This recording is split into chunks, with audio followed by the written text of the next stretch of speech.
তো hello guys, কেমন আছেন সবাই? আজকে তৈরি করতে যাচ্ছি চাটনি পাস্তা। তো কিভাবে ঘরোয়া পদ্ধতিতে চাটনি পাস্তাটি তৈরি করতে হয় দেখতে হলে আমাদের ভিডিওর সাথে থাকুন। চলুন বেশি দেরি না করে ভিডিওটি শুরু করা যাক।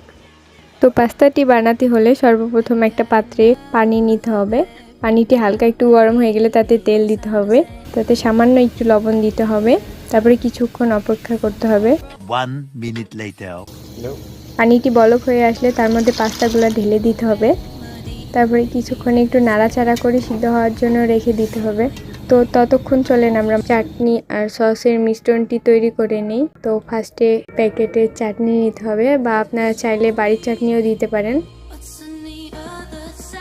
চাটনি দেওয়া হয়ে গেলে তার মধ্যে হালকা একটু পরিমাণে সস দিতে হবে। এটা আপনারা প্যাকেটেও দিতে পারেন, আবার বোতলেরটাও দিতে পারেন। তো এদিকে চাটনিটা হয়ে গেছে, এদিকে প্রায় পাস্তাটাও সিদ্ধ হয়ে গেছে। এটা এখন নামিয়ে নিব।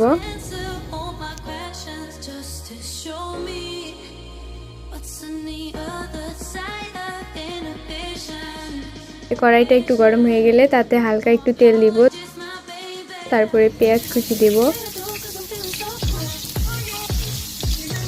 এবারে কিছুটা কাঁচামরিচ কুচি দিব। এগুলা ভাজার জন্য কিছুক্ষণ লাল লাল হওয়া পর্যন্ত কিছুক্ষণ অপেক্ষা করব।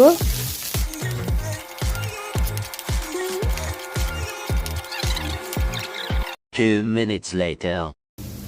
এগুলা লাল লাল হয়ে আসলে তার মধ্যে একটা ডিম দিব, তারপরে সামান্য একটু লবণ দিব, সামান্য একটু হলুদ গুঁড়া দিব। ভালো করে নেড়ে চেড়ে ডিমগুলো একদম ছোট ছোট করে নিব। তো তারপরে পাস্তাগুলো ঢেলে দিব। পাস্তাগুলো কিছুক্ষণ নেড়ে চেড়ে তারপরে আমাদের সেই মিশ্রণটি, চাটনি ও সসের মিশ্রণটি দিয়ে দিব।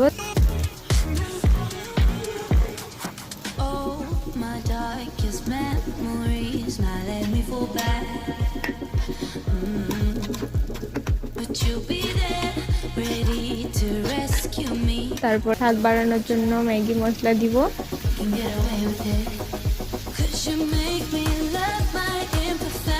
তো ম্যাগি মশলাটি দেওয়ার পরে হালকা একটু নেড়ে চেড়ে নামাই নিতে হবে।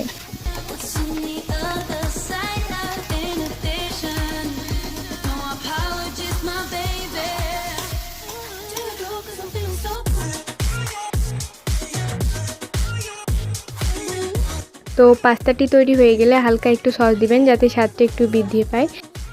এটা যেহেতু স্পেশালি আমার